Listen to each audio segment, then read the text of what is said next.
During the cabinet meeting yesterday, the ministers gave approval to a set of recommendations by the Financial Commission for providing more meaningful allocations to provincial councils from the national budget for the year.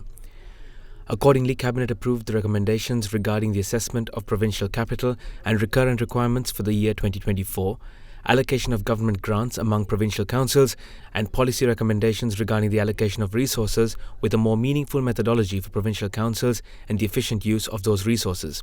Further, Cabinet approval was given to submit a report with the recommendations of the Financial Commission to Parliament. In another decision, Cabinet approved a proposal by the President to establish a University of Science and Technology with the support of the United States through a public-private partnership by selecting one partner university, including UC Berkeley, UC Riverside, UC Davis, and the University of Michigan. The university is expected to provide an opportunity to utilize modern methodologies, foster global academic linkages, and create an enabling environment for research and development. The Cabinet of Ministers also gave the green light to establish a Sri Lankan embassy in Astana, Kazakhstan. The decision has been made in order to further develop diplomatic relations between the two countries and to integrate with the Central Asian region due to the establishment of the Conference on Interaction and Confidence Building Measures in Asia, or CICA, which Sri Lanka is a member of, in Kazakhstan. The embassy is also expected to promote tourism and cultural cooperation between the two countries. Similarly, approval has also been granted to a proposal by the Minister of Foreign Affairs to reopen foreign missions that were temporarily closed in 2021 and 2022.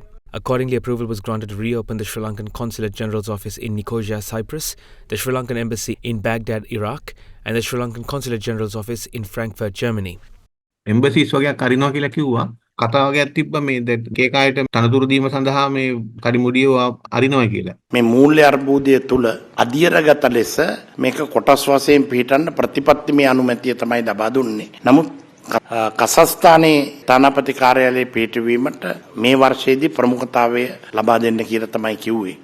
In another decision, the Cabinet approved the signing of a cooperation program agreement between the Ministry of Foreign Affairs Sri Lanka and the Ministry of Foreign Affairs of Turkmenistan for the period 2023 to 2025. The object of this cooperation program is to strengthen and expand bilateral relations, including a political, economic and cultural cooperation between the two countries. The Cabinet of Ministers also granted approval to a proposal to enhance 1,500 kilometers of selected highways and byways that construction work had been initiated in under the 100,000 kilometer roads program and was suspended halfway due to the inability to fund the projects. The total cost estimated for this is 20 billion rupees and is scheduled to be completed within the first 6 months of the 2024 year.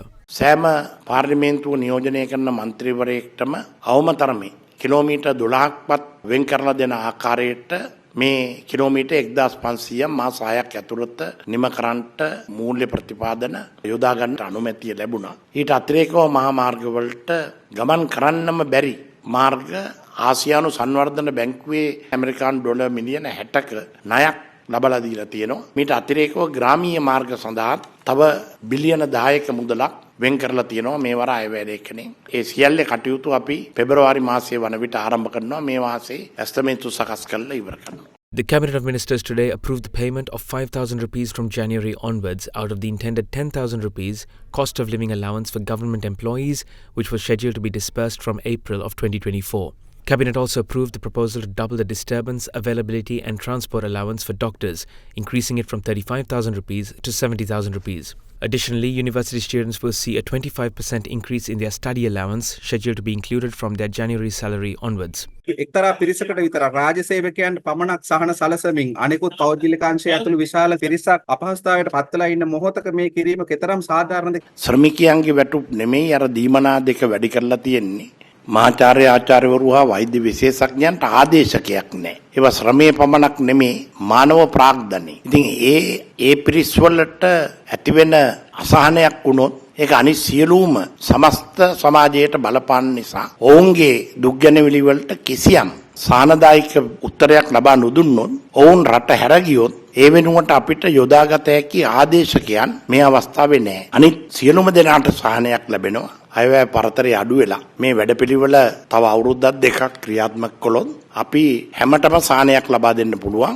Commenting on the tax identification number, Cabinet spokesperson Bandulaguna Wadana said that there is no decision to initiate legal action against individuals that do not open a tax identification number file within the given period. දැන් කාටවත් ටින්නම් කිය ලබා නොගත්තා කියලා නඩු පැවරීම් අධිකරණයේ වෙත ගෙන යාම එහෙම සිද්ධ වීමේ තීන්දුවක් නැහැ. ඒ සඳහා කාලය ලබා දීලා තියෙනවා. අලුත් ක්‍රමවේදයක් හඳුන්වා දෙන්නේ. ඒ සඳහා සෑහෙන කාලයක් ගත වෙන්න ඕනේ. අවිධිමත්ව තිබුණ ක්‍රමයක් විධිමත් ක්‍රමයට ගෙන ඒම ඒ ක්‍රෑකින් දෙකකින් කරන්නට අමාරුයි. ඒ නිසා තමන්ට ටින් අංකයක් නොලැබුණොත් ප්‍රාදේශීය දේශීය ආදායම් කාර්යාලය තියෙනවා. ප්‍රාදේශීය ලේකම්වරයාට දැනුම් දෙන්න පුළුවන්. දැනට බොහෝ දෙනෙක් ටින් අංකය ගැනීමට පෙළඹීමක් ඇති වෙලා තියෙනවා. ඒක හොඳ තත්ත්වයක්.